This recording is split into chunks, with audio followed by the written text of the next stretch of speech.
From UFOs to psychic powers and government conspiracies, history is riddled with unexplained events. You can turn back now or learn the stuff they don't want you to know.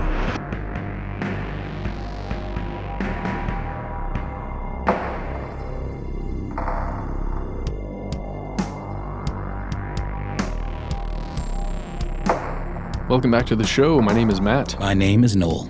They call me Ben. We are joined with our super producer, Paul Decant. Give him an audio nod or clap if the spirit so moves you. But most importantly, you are here and you are you, and that makes this stuff they don't want you to know. We hope this podcast finds you in good spirits. We hope you find our voices, if not soothing, tolerable. Just get some room tone, some hum tone. Yep. See, now what we'll do is take that and then run it through a program that specifically deletes all of that. Yeah, because we're all about noise reduction here on stuff they don't want you to know. That's correct. We also, like many podcasters, put in our due diligence when it comes to finding, isolating, and erasing strange or extraneous noises.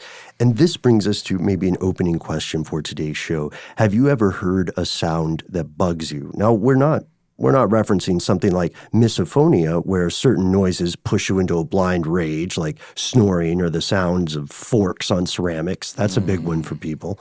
We're talking about something you just can't quite put your finger on. In some cases, as in my case, in our home, there's a leaky faucet that I have yet to fix, and I keep putting it off. But man, that sound, it just feels like it reverberates throughout my small home. Man, there's these sounds happening again. It's almost like they're haunting me. But there are other things, like maybe a fan that's oscillating just slightly as it's spinning around, just a little too much. I have a family of rabid squirrels that live in my attic. Oh, wow. They make all kinds of sounds. Oh, yeah, they do. I've had that before. We actually just fixed it, but I was really worried that my landlord was going to block off the hole while the squirrels were still in there. And then the smell. Oh. You didn't think of the smell, I know. Well, I texted him, please don't close up the hole while the squirrels are still in there. And he seemed a little offended that I would think he would be so stupid. But his only response was, sure. Oh, I thought his reply was, lol. No, it was sure. I'm actually unclear about what that response implied, if he was annoyed with me or if he really hadn't considered it. Right. It's tough to tell in text. But there is, regardless of the source of the sound, there's an immense satisfaction, we can all agree, in identifying it and stopping it. And you find the leaky faucet, you fix it, the squirrels are out of the attic.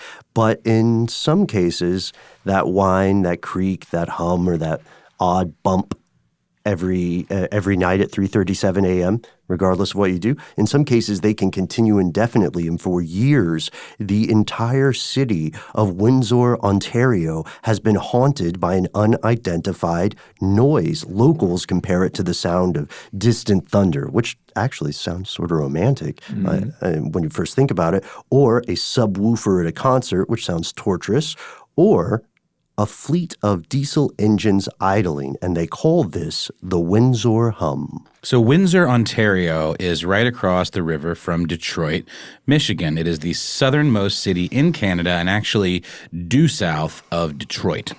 Due to the way the river bends, and it's counterintuitive on the map, it's not a huge metropolis. It's no New York City, Shanghai, or Chicago, but it's certainly not a tiny town. It has a pretty robust population. It has a metro area, right? Mm-hmm. Yeah, and it is strange to see it when you see Lake St. Clair and then just this river, the Detroit River, going down, and how really close these two cities are, Detroit and Windsor.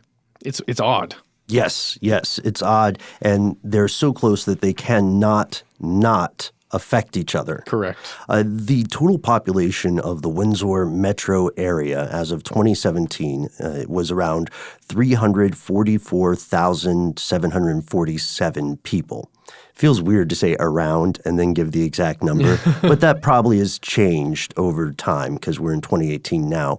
As Noel pointed out, that metropolitan area includes more than just Windsor. It has Tecumseh, Amherstburg, LaSalle, and Lakeshore included there. And This city has had its ups and downs. The recession hit the area very hard. We're talking about an automotive industry that went in decline, steel making as well. And this led a vice journalist named Manisha Krishnan to compile a series of, let's call them, unflattering depictions of the town. It was described as, again, this is not us. Mm-hmm. I don't think any of us have been to Windsor, have we? Not yet. No. I've never been to Canada that I recall. We'll get up there. Well, let's get up there together, guys. How about that? Sure, let's take a trip. If we go to Windsor, according to some of its critics, we will be visiting Canada's armpit, a place known for car robberies, drug dealing, and, quote, zero to little culture.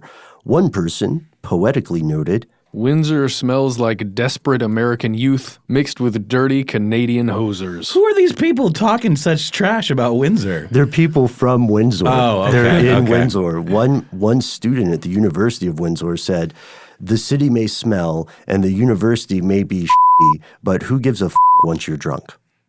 Oh, wow. Not a ringing endorsement, but the city has been on the up and up recently. Yeah, there's been some urban revitalization. The thing we call, you notice that sound there, gentrification maybe is another word to call it. But hey, it's been in full swing. All kinds of things, are being created there that used to be on the rubbles of someone else's troubles.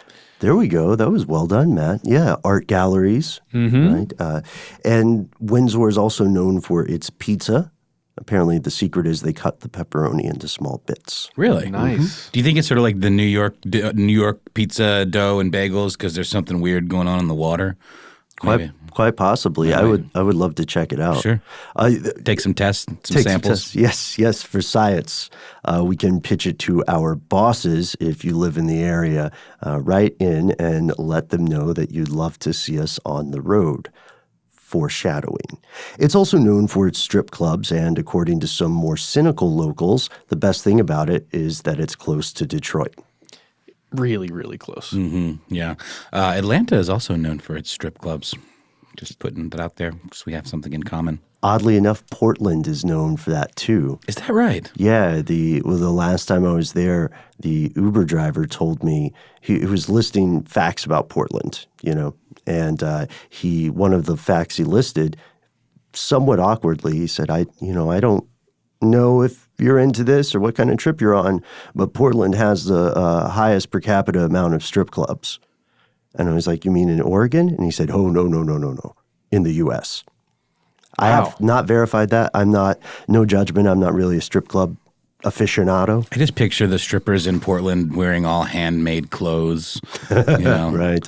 with birds on it. I don't know. Sorry. I love that. Sorry. We can only hope, that sounds pretty interesting. Of course, there is one other local phenomenon, and that is the subject of today's episode, the hum. Because along with several other small towns, Windsor, Ontario has been plagued by this humming sound in unpredictable ways, at least since 2011. No one seems to know the origin of it, and as of yet, as we record, no one has been able to accurately predict when it will occur. And do you want to let everybody hear what it sounds like?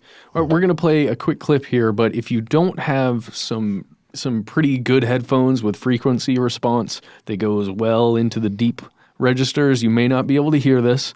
Your phone, definitely, if you're playing with your phone speakers, you're not going to be able to hear it. So prepare yourselves with some either headphones or speakers and listen to this.